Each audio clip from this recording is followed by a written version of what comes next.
इसलिए अगर महाराज श्री दशरथ ने यज्ञ कराया तो निष्काम भाव से नहीं कराया।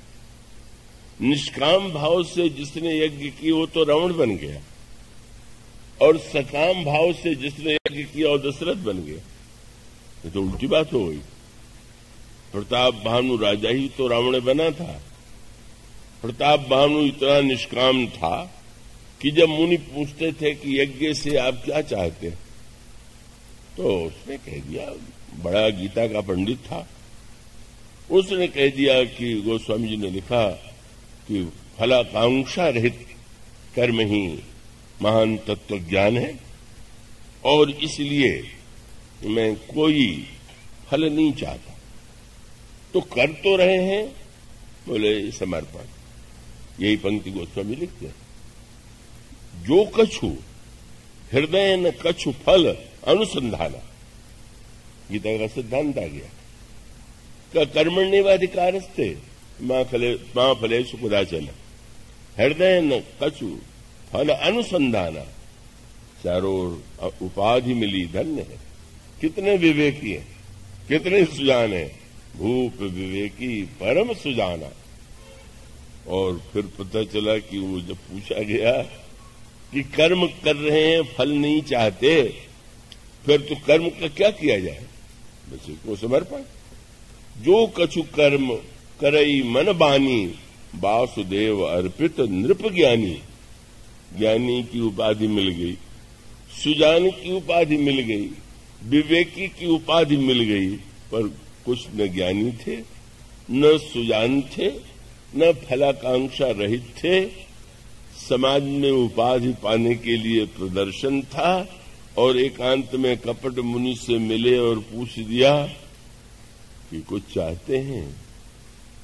ये नहीं कहा कि कुछ नहीं चाहिए, कर्मण्येवाधिकारस्ते। वहां यद्यपि वो वही अभिमान, कैसे कहें कि चाहिए। तो जैसे आपको भूख भी लगी हो और किसी के यहां जाएं तो कई लोग ये सोचते हैं कि अब कहने पर अगर भोजन तुरंत कर दें कि हाँ करेंगे, तो सामने वाला कहीं हमको मरभूखा न समझ ले, तो वो कहेगा कि नहीं मैं तो भोजन करके आऊं, भोजन नहीं करूं। अब सामने वाला 2-4 बार अगर कहने वाला मिल गया तो वो ये कहे बिना नहीं रहता कि अब यद्यप भूख तो नहीं है, करके भी आया हूं, पर आपका आग्रह कैसे टालूं, इसलिए मैं भोजन कर लेता हूं। और जब बैठे तो इतना भोजन कर लिया कि पता चला कि अरे भाई कहां से भोजन करके आए थे। कह रहे थे मुझे कुछ नहीं चाहिए, वही अकड़ अब भी है। कह ले महाराज, शब्द क्या था, पाखंड कैसा होता है, दंभ कैसा होता है। जब कपट मुनि ने कहा मैं तुम पर प्रसन्न हूं, जो मांगना हो मांग लो, तो तुरंत कहा महाराज अशुभ छोड़ना है, शुभ करना है। अब वो स्थिति आ गई कि जब लकड़ी जलाई जाए, योग की अग्नि में जब लकड़ी जलावे तो लकड़ी कौन है, बोले शुभ और अशुभ कर्म दोनों को ही। अब भेद नहीं रह गया। लकड़ी जब तक अलग अलग है तब तक ये आम की है, ये इमली की है, नाम देंगे आप। लकड़ी जल गई, रह गया केवल राख। अब बताइए कि कितना भाग आम का है, कितना इमली का है, कितना नीम का है। बोले अभी तक शुभ और अशुभ कर्म की वृत्ति बनी हुई थी, अब वो दशा आ गई कि शुभ और अशुभ कर्म भी जो है योग की अग्नि में जल गए। तो कर्म तो जल गया, पर वहां क्या हुआ, बुद्धि स्थिरावे ज्ञान घृत। अब बुद्धि जो है उस ज्ञान घृत के लिए, तब उसमें गोस्वामी जी ने कह दिया ममता मल जरी जाए। लीजिए, विमल कह चुके थे, पर पूछा गया महाराज विमल में कोई मल होता है क्या। उन्होंने कहा भाई जैसे मक्खन में जो मल होता है वो कोई मिट्टी वाला मल नहीं होता, दही वाला होता है, पर घी बनाने वाले के लिए तो उसे भी जलाना होगा। इसी प्रकार से मानो सूत्र क्या है, और वो बहुत काम की बात है कि वैराग्य आ जाने के बाद उसमें आप देखेंगे पकाने में तो विचित्र बात है कि जब तक खटास रहेगी वो आवाज उसमें जरूर आवेगी, चिड़चिड़ाहट, और जब वो जल जाता है तो बस बंद हो गई, आवाज बंद हो गई, बोले अब घी हो गया। इसी प्रकार से वैराग्य में जब तक मैं वैराग्य बना हुआ है, मैं वैराग्यवान हूं, तब तक अभी खटास है। और उसकी कसौटी क्या है? बोले जब तक मक्खन में दही का भाग है तब तक चिड़चिड़ाहट, और जब तक अपने को मैं वैरागी हूं ये मानेगा तो चिड़चिड़ा जरूर होगा, क्योंकि लोगों से चाहेगा कि लोग उसको समझें कि कितना उसने त्याग किया, कितना बड़ा वैराग्य है। मानो वह स्थिति कि जब केवल उस शुद्ध वैराग्य में मैं वैराग्यवान हूं, मेरा वैराग्य है, यह वृत्ति समाप्त हो गई, तब यह शुद्ध स्थिति है। तो समर्पण जो है उसमें भी तो यह बात है, मैंने समर्पित किया, मैंने ये समर्पित किया, यह शब्द तो बड़ा प्रचलित है। इसलिए इस समर्पण के बाद की जो स्थिति है वह राम राज्य है। और वो समर्पण के बाद की स्थिति किसमें है? जनक में भी नहीं। कसौटी पर कसे गए तो पता चला कि ज्ञानी जी में थोड़ी वैसी भले ही मैं और ममता न हो, पर है तो अवश्य ही। बड़ा कौतुकी ईश्वर है ना, ज्ञानी में और इसमें खेल चला। ज्ञानी ने सोचा मैं परीक्षा लूंगा, जो शिव धनुष को तोड़ देगा उसको मैं समर्पण करूंगा। ईश्वर तो बड़ा कौतुकी, जनक के दूतों ने आकर के कहा कि जो तोड़ेगा उसे सीता उसके गले में जयमाल डालेंगी। सब उठते दिखाई दे रहे पर श्री राम नहीं। किसी ने श्री राम को उलाहना दिया कि पुष्प वाटिका में तो देख के लगता था कि सीता जी के प्रति इतना अनुराग है कि बस जा भी नहीं है, देखते हैं तो सिय मुकुश से भय नैन चकोरा। जा भी नहीं है तो आप प्रभु जब जात जानकी जानी, सुख स्नेह शोभा गुण खानी, परम प्रेम में मृदु मस्कीनी, चारु चित्त भीति लिखी लीनी, हृदय सराहत सियोलो नाई। प्रेम की स्याही से प्रभु अपने हृदय में सीता जी का चित्र बनाते हैं और फिर चित्रकार महोदय उस चित्र को भीतर ही भीतर देख रहे हैं और प्रशंसा करते हुए गुरु जी के पास गए। वही श्री राम बैठ गए हैं, धनुष तोड़ने के लिए उठ नहीं रहे। कहां चला गया प्रेम? किसी ने कहा महाराज आप उठे क्यों नहीं? प्रभु ने हंस करके कहा जिन्हें पाने की इच्छा थी वो उठे, मुझे तो पहले से मालूम था कि वो मेरी है, मैं क्यों उठता? वो बेचारे समझ रहे थे कि टूटने के बाद हमें पाना है, और मुझे ज्ञात था कि मुझे पाना नहीं है, प्राप्त है, प्राप्त ही नहीं है, मुझसे अभिन्न है। तो प्रभु मानो परीक्षा चल रही थी।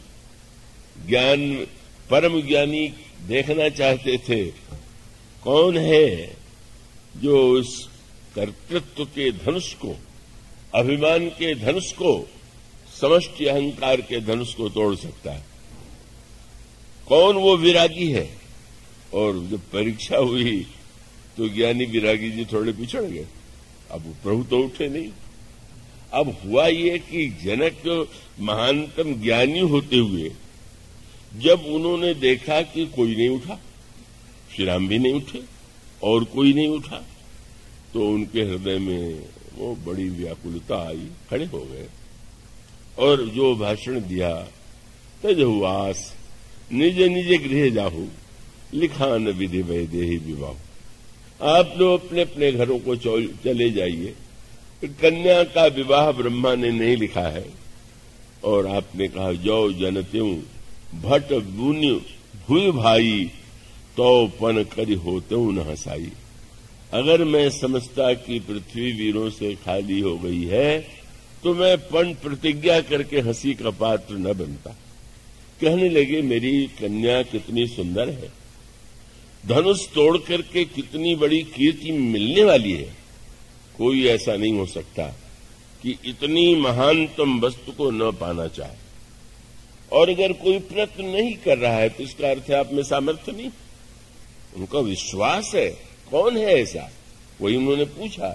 कुंवरी मनोहर विजय बड़ी कीरति अति कमनी। क्या है? पामनिहार विरंची जन्म रचउन धनु दमनीय। मानो स्पष्ट हो गया कि जैसे सूर्य पर भी कभी कभी बादल आ जाते हैं, बादल से सूर्य नष्ट न हो जाए पर ढक तो जाते। जनक का ज्ञान उस समय ढक गया और उस ममता के बादल ने मेरी बेटी, बस मेरी बेटी का विवाह नहीं होगा। साधारण पिता जैसे बेचैन हो जाते हैं बेटी का विवाह न होने पर, उसी प्रकार से तत्वज्ञ जनक जो है बेचैन होगा।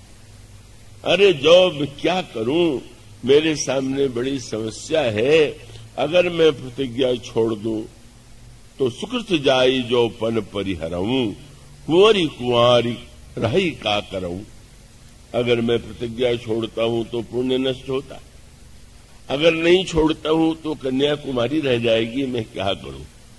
सबको कर्तव्य की शिक्षा देने वाला आज सोच नहीं पा रहा है कि मैं क्या करूं। और तब कौन बोलने के लिए खड़े हुए? प्रभु बैठे हुए। बस परीक्षा में जनक थोड़ा फिसले। प्रभु को क्रोध आ जाना चाहिए था, उन्हें नहीं क्रोध आया। लेकिन लक्ष्मण जी बोले। लक्ष्मण जी कौन है? साक्षात विरागी। ये दो विरागियों का सामना है। जनक जी को यह विश्वास था कि मैं विरागी हूं, कहा भी उन्होंने, सहज विराग रूप मन मोरा। मेरा मन तो सहज विरागी। तो एक और को सहज विरागी मानने वाले लक्ष्मण और दूसरी ओर महानतम वैराग्य के घनीभूत रूप लक्ष्मण। लखड़ राम सीता सहित राजत पर्ण कुटीर, भगत ज्ञान वैराग्य जनु सोहत धरि शरीर। वैराग्य ने वैराग्य को फटकारा। क्यों फटकारा? आपने ये जब कह दिया कि कौन ऐसा होगा कि जिसके हृदय में इस सुंदरता और कीर्ति को पाने की इच्छा न हो, तो इसका अर्थ है कि आप ये मानते हैं आप त्यागी हैं, आपके हृदय में कोई कामना नहीं, आपको छोड़ करके कोई निष्काम नहीं। विरागी जी, ऐसा अभिमान मत पालिए। और भी यहां ऐसे हो सकते हैं। लक्ष्मण जी ने जब कहा मैं धनुष तोड़ दूं, तो न समझने वाले तो घबरा जाते हैं। एक वक्ता तो कहने लगे कि जब लक्ष्मण जी ने कहा मैं तोड़ दूं, तो डगमगान मही दिग्गज डोले, पृथ्वी डगमगाने लगी। इसलिए घबरा गई कि ये उतावला लड़का तोड़ के कहीं सत्यानाश न कर दे। उन्होंने कहा लक्ष्मण बड़े बिना सोचे समझे बोलते थे। मुझे लगा कि अब वक्ता जी समझ बिना समझे बोलते हैं कि लक्ष्मण जी। लक्ष्मण जी कितनी ऊंची बात कह रहे थे। आपने मान लिया कि कोई ऐसा नहीं हो सकता है कि जिसमें कामना न हो, निष्काम न हो, केवल आप ही एक निष्काम है। मानो इसका तात्पर्य यह था, साथ है लक्ष्मण में पर कामना नहीं, कोई आकांक्षा नहीं। इसलिए जब उन्होंने कहा कि मैं इस धनुष को उठा करके लेकर के दौड़ा जाऊंगा और तोड़ दूंगा, तो विवाह करने के लिए थोड़ी बोल रहे थे। अगर वो उसमें होते तो पहले उठ करके चले जाते। इसीलिए जब लक्ष्मण जी ने ये कहा मैं तोड़ दूं, आप आज्ञा दीजिए, तो सबसे अधिक कष्ट या क्रोध किसको होना चाहिए था? श्री किशोरी जी को, सीता जी को। अरे ये लक्ष्मण जिस तरह की बात कह रहा है मैं तोड़ दूं, क्योंकि जनक जी ने प्रतिज्ञा की है कि जो धनुष तोड़ेगा उससे कन्या का विवाह होगा। लक्ष्मण जी ने बता दिया। बाद में किसी ने कहा महाराज आपने तोड़ने के लिए बहुत भाषण दिया, न आपने तोड़ा न प्रभु ने आज्ञा दिया। लक्ष्मण जी ने मुस्कुरा करके कहा मैंने तोड़ दिया। क्या तोड़ दिया? धनुष थोड़ी तोड़ना था, जनक का भ्रम तोड़ना था। भ्रम तोड़ना था, उसी के लिए मैंने ऐसा कहा था। क्या भ्रम तोड़ना था? क्या एक तो जनक को भ्रम था कि धनुष टूटेगा तब विवाह होगा। मैं बताना चाहता था विवाह बहुत पहले से हो चुका, अनादिकाल से ये दोनों विवाहित। आप व्यर्थ ही सिरदर्द पाले हुए। आपकी जो वस्तु नहीं है और जो वस्तुता अनादिकाल से केवल श्री राम की है, वही शंकर जी के विवाह में हुआ। दूल्हे को देखा मैना ने तो वो विलाप प्रारंभ किया और नारद जी के लिए ऐसे ऐसे कठोर शब्दों का प्रयोग किया कि नारद जी से कहा कि अब देखिए क्या होता है, आपके लिए क्या कहा जा रहा है, संतों के प्रति क्या लोगों के मन में धारणा होगी। अच्छा तो मैं जाता हूं, पर सोचने लगा अकेले जाऊं और फिर बहुत क्रोध में क्या ऐसा व्यवहार करें, तो सप्तर्षियों को भी बुला लिया, आइए मेरे साथ चलिए। गए। नारद अकेले जाते तो मैना बहुत क्रोध करती। अब वो सातों ऋषि भी थे तो आदर करना बड़ा बैठा दिया। अब नारद जी ने पूछ दिया, आप इतना रो क्यों रहे, आप इतने व्याकुल क्यों हैं? बड़ा क्रोध आया। महाराज मेरी कन्या, मैं उसकी चिंता नहीं करूंगी तो आप बिना विवाह के, बिना बच्चों के आपको क्या चिंता? कन्या मेरी है तो चिंता मैं नहीं करूंगी, क्या नहीं करना चाहिए? तब उस समय एक प्रश्न किया मैना से, मैना ये तुम्हारी बेटी है?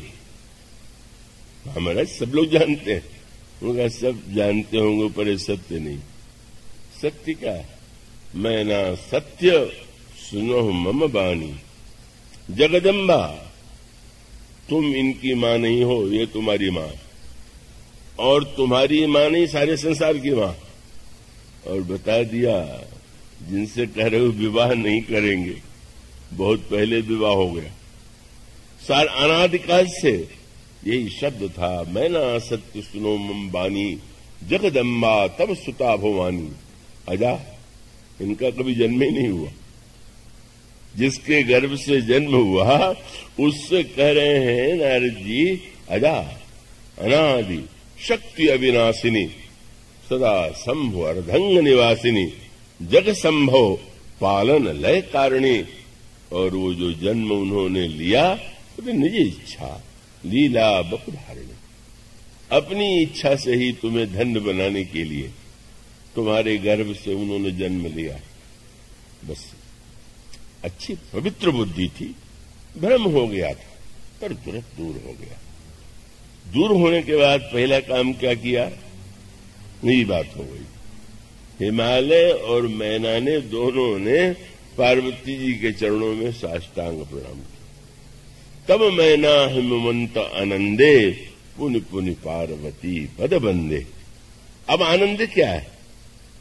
अगर इस प्रसंग के पहले कन्यादान मैना और हिमालय देते तो मैना तुमने कहा कि देंगे नहीं, पर मानो दे भी देते तो यही समझते कि हमारी उदारता है कि मैंने दे दिया। अब जो देने का आनंद है दूसरे तरह का। अब लगा मैं क्या दे रही हूं, वो तो उन्हीं की है, बड़ी कृपा करके बेटी बनकर आ गई, मुझे सौभाग्य दे दिया। मानो वह आनंद, वही आनंद जनक को देने के लिए लक्ष्मण जी फटकार रहे हैं। आप व्यर्थ ही चिंता पाल रहे हैं। आपको बड़ी चिंता हो गई मेरी कन्या कुमारी रह जाएगी, और जब यह शब्द कह दिया बस मानो सबसे प्रसन्नता किसको हुई? जिसमें लखन सकोप वचन जब बोले, डगमगानी मही दिग्गज डोले, सकल लोक सब भूप डराने। राजा तो डर गए, छोटा भाई इतना शक्तिशाली है, दावा कर रहा है। प्रसन्नता किसकी हुई? तो स्वामी जी कहते हैं सीए ही हर्ष। सीता जी को बड़ी प्रसन्नता हुई। चलो हम दोनों के विवाह को जानने वाला कोई गवाह तो है। ये समस्या आ गई। अब कठिनाई ये थी कि भगवान राम सीता अनादिकाल से दंपति है, पर संसार में तो बिना गवाही के बात मानी नहीं जाती। यहां तो सभी कह रहे हैं कन्याकुमारी है, विवाह होना है। विवाह हो चुका है। लक्ष्मण जी ने जब कहा तो समझ गए क्या कह रहा है, इसलिए बड़ी प्रसन्न हुई। और उसके पश्चात जब जनक का भ्रम टूट गया तब मुस्कुरा करके विश्वामित्र ने कहा, उठो राम, भंजहु। शब्द कितना सुंदर चुना, भव चापू। ये रामायण में जिन शब्दों का प्रयोग किया गया उसको बदलने की चेष्टा नहीं करना चाहिए। वो उन शब्दों में कुछ रहस्यमय भाव है। ये कहा गया, कह सकते थे कि शंकर का धनुष तोड़िए, शिव का तोड़िए, महेश का तोड़िए, पर उन्होंने कहा उठो राम भंजहु भव चापू। भव शब्द का, भव भी शंकर जी के नामों में से एक नाम। उन्होंने भव नाम क्यों लिया? भव माने संसार भी है और भव माने शंकर भी है। भव सागर चह पार जो पावा, शंकर जी भी भव हैं और संसार भी भव है। बहुत विलक्षण सी बात है, ये बड़ा दार्शनिक सत्य है। अरे कोई और शब्द नहीं था शंकर जी के लिए या संसार के लिए कोई और शब्द रख देते? दोनों भव क्यों हैं? उसका तत्व यह है कि अगर आपकी ज्ञानमयी दृष्टि हो तो ये संसार संसार न होकर के शिव रूप है, और आपकी दृष्टि सही न हो तो ये संसार भव है जिसमें आप डूब रहे हैं। यह मानो दोनों शब्दों का तात्पर्य है, अज्ञानी के लिए भव जो है वो डुबोने वाला दुखमय है, और जो दृष्टि पा चुका है मानो उसका संकेत ये था कि आज ही तो भव को नष्ट करना। भव क्या है? ये रामायण की शब्दावली में तो कभी कभी गोस्वामी जी ऐसी बड़ी बात कह देते हैं कि उसका आनंद जो जरा गहरी साहित्य का आनंद लेने वाला होगा वो जानेगा।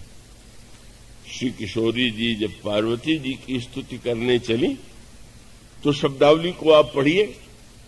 जय जय गिरिवरराज किशोरी, जय महेश मुख चंद्र चकोरी, हे हिमालय की पुत्री आपकी जय हो, शंकर की प्रिया आपकी जय हो, का सनानन और गणेश की माता आपकी जय हो। पर एक पंक्ति में शब्द पढ़िए, भव भव विभव पराभव कारिणी। आप हे देवी भव भव विभव पराभव कारिणी। शब्द ये है कि शक्ति के द्वारा ही उत्पत्ति होती है, उसी के द्वारा पालन होता है और संहार होता है।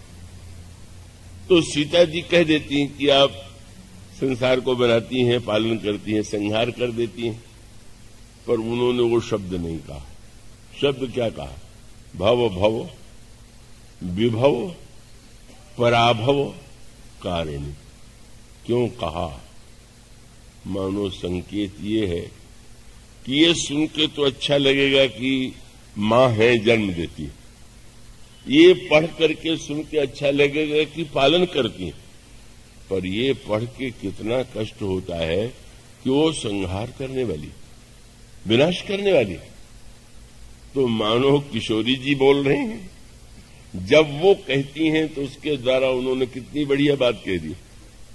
किसी से पूछा गया, अगर पूछा जाए कि ये बनाती हैं, पालन करती हैं, मिटा देती हैं, बनाना कोमलता है, पालन करना कोमलता है, मिटा देना तो क्रूरता है, तो सीता जी क्या कहती है? पार्वती जी से कोई पूछे कि आप क्या करती हैं, तो इन तीनों शब्दों का आनंद लीजिए। भव भव विभव पराभव, तीन शब्द हैं। जनन के लिए भव शब्द, पालन के लिए विभव और संहार के लिए पराभव। साहित्य में शब्द ऐसे नहीं बोला जाता। मानो संकेत यह था, देवी पार्वती ने हंस करके कहा, अरे ये तो नासमझ है कि तीनों में अलग अलग देखते हैं, तीनों में भव ही तो है। भव है तो भी भव, विभव है तो भी भव, पराभव है तो भी भव, शिव को छोड़ के और कुछ नहीं। यह साहित्य का एक ऐसा चमत्कृत करने वाला शब्द, वह दृष्टि चाहिए जो सृजन में, पालन में, संहार में उस शिव का दर्शन कर सके। तो मानो मुनों ने ये कहा कि मैं ये तो नहीं कहूंगा कि धनुष तोड़ करके तुम्हारा विवाह होगा, गले में जयमाल पड़ेगा, तुम्हें कीर्ति मिलेगी। हाँ, आज अंधकार छा गया, भव बन गया है, और तुम भव धनुष को नष्ट करके जितना बड़ा भव के भवत्व को सिद्ध करोगे, मानो धनुष के विनाश में, यही परशुराम जी को समझने में देर लगी कि धनुष तोड़ने में, जब भगवान राम ने कहा कि तोड़ने वाला कोई आपका सेवक होगा तो बड़े बिगड़े। सेवक की नई परिभाषा, सेवक सो जो करे सो काई, अरि करनी करी करिए लड़ाई। कोई स्वामी की वस्तु तोड़ दे और कहा जाए कि आपने बड़ी सेवा की, वाह वाह, क्या तुम्हारी नई परिभाषा है। पर आप विचार करके देखिए, पहले कुल्हड़ों में जल दिया जाता था, आपके साथ कोई सेवक है, आपने कुल्हड़ में जल लिया, जल बड़ा शीतल स्वादिष्ट, आपने पी लिया, तो अब उसको कुल्हड़ को तो रखना ही नहीं। मिट्टी का बर्तन कोई धोके तो रखता नहीं था जैसे और बर्तनों को, तो क्या होगा, आपका सेवक देख लेगा कि आप पी चुके, और तब वो आपसे कहेगा दे दीजिए, और वो कुल्हड़ को ले जाकर कहीं पटक देगा। सेवक की कितनी बड़ी सेवा है कि जब स्वामी ने उसे खाली कर दिया, को उपयोग नहीं है, तो तोड़ करके स्वामी के कार्य को पूरा किया। मानो प्रभु का तात्पर्य था कि ये धनुष खाली हो चुका था, क्योंकि इसके द्वारा त्रिपुरासुर का संहार हो चुका था। अब इसको अगर मैंने तोड़ दिया तो सेवा ही मेरी है। अगर वो शंकर जी को करना पड़ता तो सेवा न होती। यह कह करके उन्होंने जो एक नई दृष्टि दी, उसका अभिप्राय यह था, उसका तात्पर्य यह था कि आप ये मत मान लीजिए कि तोड़ना सर्वदा शत्रु का कार्य है।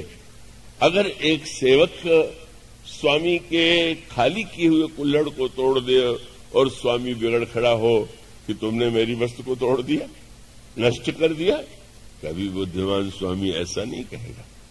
इसका तात्पर्य है, उन्होंने कहा उठो राम भंजहु भव चापू, क्यों बोले मेटहु तात जनक परिताप। जनक का कुछ नहीं करना है, केवल जनक के परिताप को मिटाना है। अज्ञान से इनको कष्ट हो रहा, केवल इस धनुष के अंधकार को तुम दूर कर दो, सत्य का साक्षात्कार हो जाएगा। और सचमुच हुआ, और हो जाने के बाद जनक ने अनुभव किया कि मैं कितना भी बड़ा ज्ञानी रहा हूं, पर थोड़ी देर के लिए तो मायानाथ का चक्कर जो था उसमें मैं पड़ ही गया। इसलिए टूटने के बाद उन्होंने विश्वामित्र जी से कहा, मैं कृतकृत्य कीन दूं भाई। अब तक मैं कृतकृत्य भले ही विचार में रहा हूं, पर आज मैं अनुभव कर रहा हूं कृतकृत्य हो गया। और इसमें इन दोनों भाइयों का नाम क्यों लिया? बोले ये कूटस्थ ब्रह्म तो मौन बैठे रह गया था, ये तो भाषण दे करके जब लक्ष्मण ने ही प्रेरित करके मेरी आकांक्षा को पूर्ण कराया। इस तरह से जनक के द्वारा जो समर्पण होता है, उस समर्पण के पहले भी जो ममता और अहमता का यत्किंचित संस्कार था वो नष्ट हो गया, और तब जो समर्पण हुआ वो महानतम समर्पण था। लेकिन राम राज्य इससे आगे, श्री भरत इससे आगे, और श्री भरत इसलिए आगे हैं कि समर्पण की बात जब गुरुजी ने कही, राज सौंपेहु राज राम के आए, भरत जी समर्पण तक उससे ऊपर उठे हुए हैं। इसलिए श्री भरत कि वह वृत्ति की जिसमें समर्पण की भावना भी नहीं, वह वृत्ति ही राम राज्य है। और इसलिए राम राज्य स्थापित तब हो जब श्री भरत जैसा महान ऐसा कोई दिव्य भक्त हो कि इस वस्तु का संग्रह कौन कहे का, जहां पर समर्पण का भी अभिमान हो। और व्यवहारिक अर्थों में कहें तो जब भगवान राम सिंहासन पर बैठे तो चिन्ह जो धारण करने थे, गए छत्र चामर व्यजन धनु असी, ये वस्तुएं उठाने की बात जब आई तो प्रभु ने से श्री भरत जी ने हाथ जोड़ के पूछा, बोले बिना क्या उठाऊं? प्रभु ने मुस्कुरा करके कहा, तुम छत्र लेकर मेरे पीछे खड़े हो जाओ। श्री भरत जी छत्र लेकर के खड़े हो गए। इसके अर्थ पर आपने विचार किया? छत्र को ही प्राचीन काल में राज चिन्ह माना जाता था और इसलिए ज्योतिष शास्त्र में राजा के परिवर्तन को छत्र भंग कहते थे। मानो छत्र क्यों दिया गया? बोले राम छत्र को लेकर के कितने झगड़े होते हैं। अपने सिर पर छत्र धारण करने के लिए सभी बेचैन हैं, पर श्री भरत वह है कि जिनको छत्र मिला और श्री राम के सिर पर रखा दिया, जो इतना समर्पित हो कि वो छत्र जो उनको राज्य कैकेयी जी ने प्रयत्न करके दिया, वो भी आप प्रभु के मस्तक पर। किसी ने कहा, धन्य है श्री भरत, आपने अपना छत्र दे दिया, श्री राम के सिर में लगा दिया आपने। उन्होंने कहा, इसमें त्याग थोड़ी है, स्वार्थ है। क्या? बोले छत्र तो उन्हीं का था और छत्र का वो जो था उसको जब मैंने प्रभु के सिर पर लगाया तो दिया थोड़ी। उसमें तो मेरा लाभ ये था कि प्रभु के सिर पर छत्र लगाने के लिए जब मैं पीछे खड़ा हुआ तो मैं भी तो प्रभु की छत्र छाया में पहुंच गया। और जीव ईश्वर की छत्र छाया में पहुंच जाए, यही उसकी चरम उपलब्धि।